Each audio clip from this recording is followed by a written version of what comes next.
રાજ્યની સરકારે બજેટ રજૂ કરી જે વાહવાઈ લૂંટી છે, પરંતુ તે નિરાશાજનક છે। અન્ય રાજ્યમાં 500માં બાટલો અને મહિલાઓ છે તેમને મોટી રકમ આપવામાં આવે છે, પરંતુ આ રાજ્યની મહિલાઓને નમો લક્ષ્મી યોજના કે અન્ય યોજના અંતર્ગત 3000 પણ નથી આપવામાં આવતા કે પછી 500 રૂપિયામાં બાટલો પણ નથી આપવામાં આવતો। આ વાત ઉઠાઈ છે આમ આદમી પાર્ટીના ધારાસભ્ય ઉમેશ મકવાણાએ।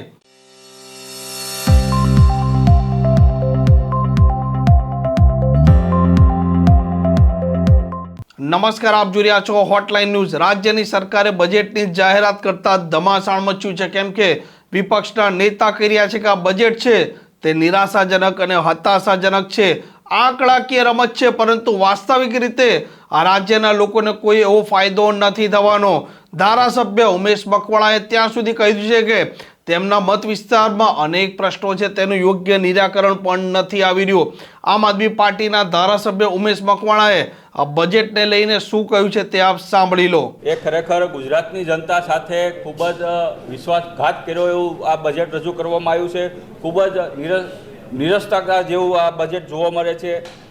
આમ આદમી પાર્ટીએ અગાઉ માનનીય મુખ્યમંત્રી અને નાણામંત્રીને ઘણા બધા સૂચનો આપેલા, જેમાં આ બજેટની અંદર અન્ય રાજ્યોની જેમ જે ગુજરાતની જનતાને પણ 300 યુનિટ વીજળી મફત આપવામાં આવે તેવી માંગણી કરી હતી, પણ આ વર્ષ 2025-26ના બજેટમાં ગુજરાતની જનતા સાથે અન્યાય કરવામાં આવ્યો છે।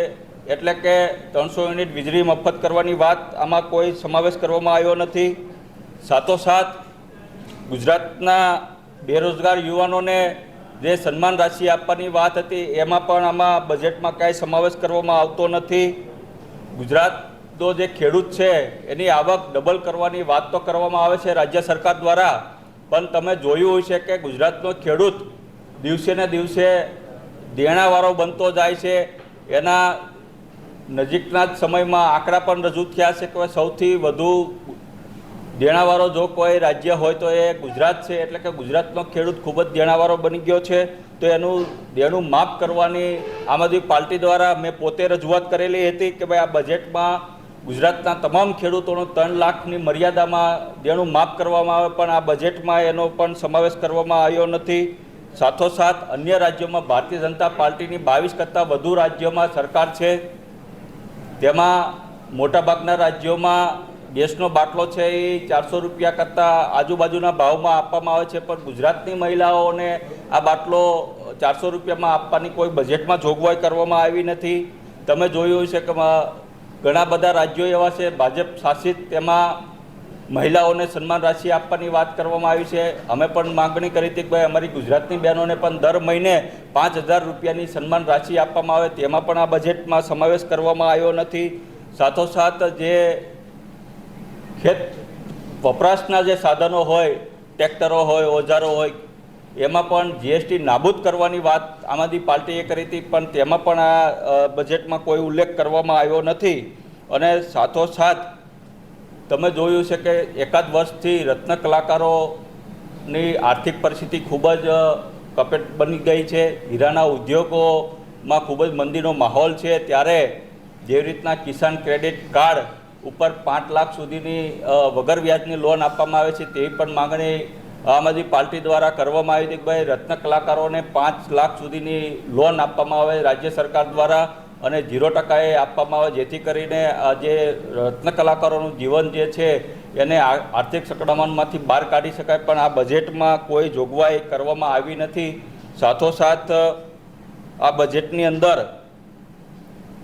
કોળી અને ઠાકોર વિકાસ નિગમમાં કોઈ મહત્ત્વનું બજેટ આમાં ફાળવવામાં આવ્યું નથી। અને અમે અગાઉ પણ માંગણી કરી હતી કે ભાઈ ઓબીસી સમાજ ખૂબ જ ગુજરાતમાં મોટો છે, આર્થિક રીતના પછાત છે, સામાજિક રીતના પછાત છે, વસ્તીના આધારે ખરેખર બજેટ નક્કી થવું જોઈએ, પણ ઓબીસી સમાજ માટે સ્પેશિયલ આ બજેટમાં કોઈ જોગવાઈ કરવામાં આવી નથી। કોળી અને ઠાકોર નિગમમાં આજે બજેટમાં કોઈ સ્પષ્ટ આમાં ઉલ્લેખ પણ જોવા મળતો નથી। આજે તમે જોયું છે કે પછાત સમાજના જે બાળકો હોય, ઓબીસી સમાજનો હોય, એસસી સમાજનો હોય કે એસટી સમાજનો હોય, એને આઈએસ આઈપીએસ બનવું હોય તો મસ્ત મોટી ફી ભરી શકતા નથી, એટલે ટ્રેનિંગ સેન્ટરો આજે જિલ્લા વાઇઝ ક્યાંય જોવા જ નથી મળતા। એટલે આ બજેટમાં અમે માગણી કરી હતી, પણ તેમાં પણ રાજ્ય સરકારે આજે પછાત સમાજના જે બાળકો આઈએસ બને એના માટે કોઈ સેન્ટરો ખોલવાની કોઈ જાહેરાત કરવામાં આવી નથી. સાથોસાથ અમે એ પણ માગણી કરી હતી આમ આદમી પાર્ટી દ્વારા કે ભાઈ જે ચોટીલા હોય, દ્વારકા હોય, આવા જે તીર્થસ્થાનો છે તેનો જીર્ણોદ્ધાર કરવામાં આવે. અને દ્વારકામાં અમે 2500 કરોડની માંગણી કરી હતી. દ્વારકાનું જે મંદિર છે કૃષ્ણ ભગવાનનું તે જર્જરિત થઈ ગયું છે, તો એમાં રાજ્ય સરકાર દ્વારા એનું જીર્ણોદ્ધાર કરવાની માંગણી અમે કરી હતી, પણ આમાં પણ આ બજેટમાં કોઈ એની સ્પષ્ટપણે જોગવાઈ કરવામાં નથી આવી. ખાસ કરીને હું મારા બોટાદ જિલ્લાની વાત કરું તો બોટાદ જિલ્લામાં પણ કષ્ટભંજન દેવનું મંદિર છે, અનેક તીર્થસ્થાનો છે, તેના પણ વિકાસની અમે વાત કરી હતી, તો એમાં પણ કંઈ ખાસ જોગવાઈ કરવામાં નથી આવી. સાથોસાથ હું મારા મત વિસ્તાર બોટાદની વાત કરું તો જિલ્લો મારો બોટાદ બન્યો એના 13 વર્ષ કરતાં વધુ સમય થઈ ગયો છે. આજે પણ સિવિલ હોસ્પિટલની વર્ષો જૂની અમારી માંગણી હતી, મેડિકલ કોલેજની વર્ષો જૂની માંગણી હતી. આજે નવા બજેટમાં બોટાદ જિલ્લાને ખૂબ જ દુઃખદ સાથે કહેવું પડે છે કે આજે પણ બોટાદ જિલ્લાને બજેટ સિવિલ હોસ્પિટલ કે મેડિકલ કોલેજની જે માંગણી અમારી હતી એ સંતોષવામાં નથી આવી. બોટાદ જિલ્લામાં અમારે જોયું હોય તો ગ્રીનફિલ્ડ એરપોર્ટની માંગણી હતી, જમીન સંપાદન થઈ ગયું, તેમ છતાં પણ આજે પણ એરપોર્ટ માટે કોઈ બજેટ ફાળવવામાં આવ્યું નથી. રિંગ રોડ માટે અમારે ખૂબ મોટી માંગણી હતી, વર્ષોથી ટ્રાફિકનો ખૂબ મોટો પ્રશ્ન છે બોટાદને, તો આજે રિંગ રોડ માટે પણ 1 રૂપિયો પણ આ બજેટમાં ફાળવવામાં આવ્યો નથી. એટલે કે વ્યક્તિગત રીતે આમ આદમી પાર્ટીના ધારાસભ્ય તરીકે આ બજેટને અમે વખોડી રહી છીએ. એક લોલીપોપ સમાન આ બજેટ ગણવામાં આવી રહ્યું છે અને ખરેખર આ જે બજેટ જે છે એ વર્ષ 2025 અને 26માં ખરેખર ગુજરાતને આગળ વધારવા માટેનું આ ગ્રોથ એન્જિન બનવા જઈ રહ્યું છે એવું નથી, પણ આ ગુજરાતના યુવાનો માટે કે ખાસ કરીને ગુજરાતની મહિલાઓ વિરુદ્ધનું આ બજેટ અમે ગણાવી રહ્યા છીએ. આ પ્રકારના સમાચાર, આ પ્રકારના અહેવાલ માટે હોટલાઇન ન્યૂઝની આ ચેનલને જોવાનું અને સબસ્ક્રાઇબ કરવાનું ભૂલતા નહીં. આવા પ્રકારના વિડીયો તમને જોવા ગમતા હોય તો હોટલાઇન ન્યૂઝ ચેનલને લાઇક, શેર અને સબસ્ક્રાઇબ કરો.